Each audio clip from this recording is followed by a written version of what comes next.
Shelter in Your Fingertips, Kabanata 50. Hi, this is the last chapter of Shelter in Your Fingertips.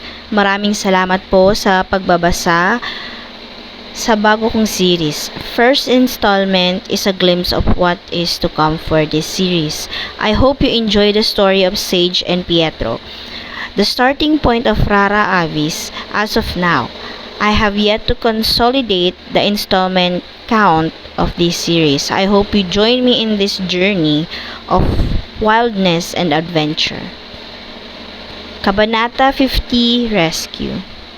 I don't believe you, he said clearly. Napasinghap ako. Wala nang panahong magulat sa sinabi niya dahil napapikit na ako sa narinig na pagpapaulan ng bala sa labas. Ramdam ko ang pagkakayanig ng buong bathroom.